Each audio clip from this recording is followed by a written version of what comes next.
the situation with Donald Trump was a big shock.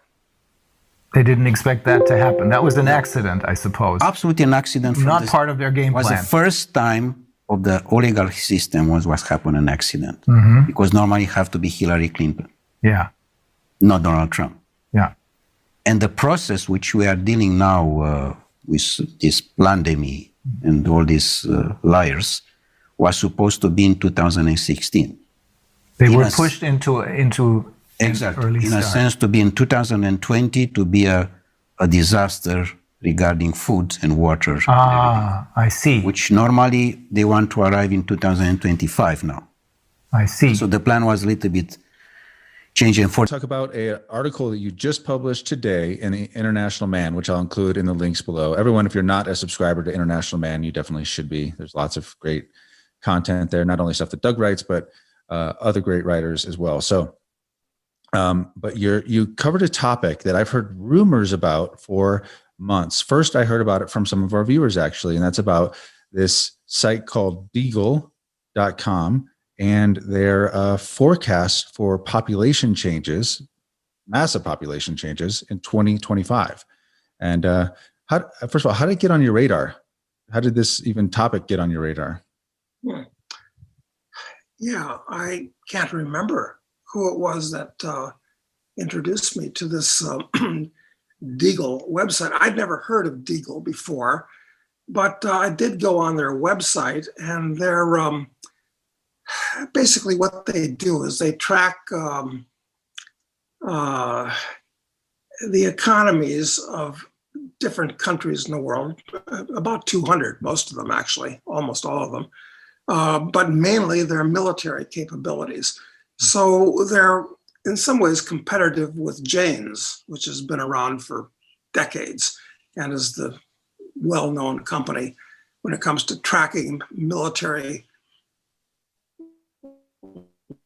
weapons systems, what they can accomplish, how much they cost, all this type of thing.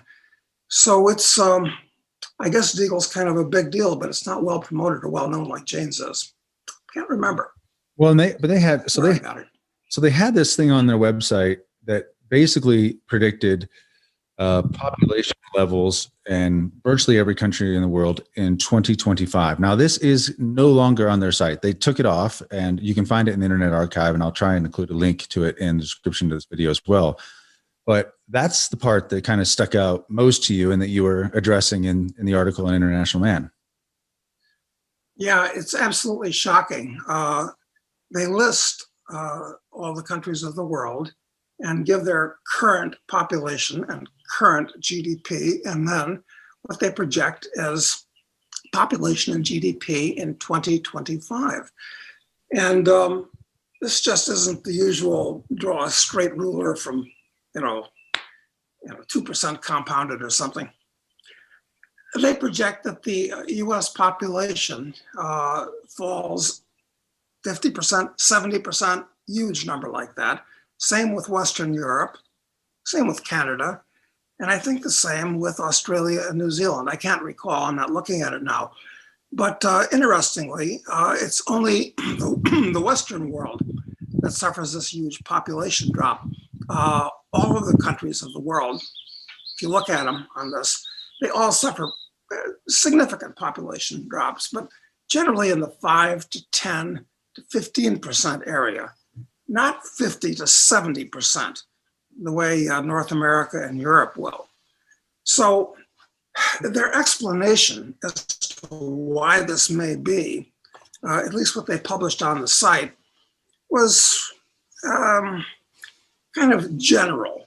There's a reference to, well, I imputed, they're looking at a biological war, which would obviously be the best way to take out huge numbers of people, but also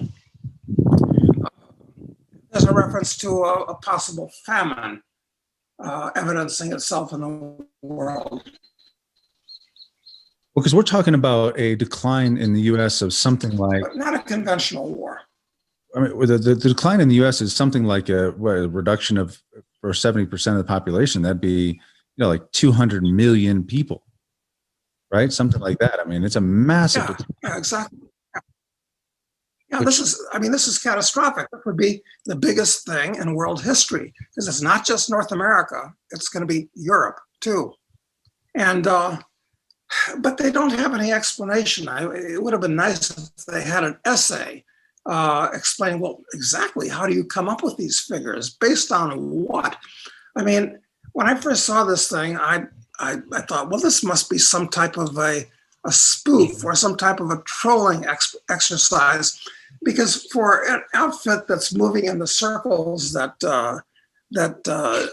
Deagle, whoever's in back of it, that's indeterminate. It's hard to tell. It's a spook organization.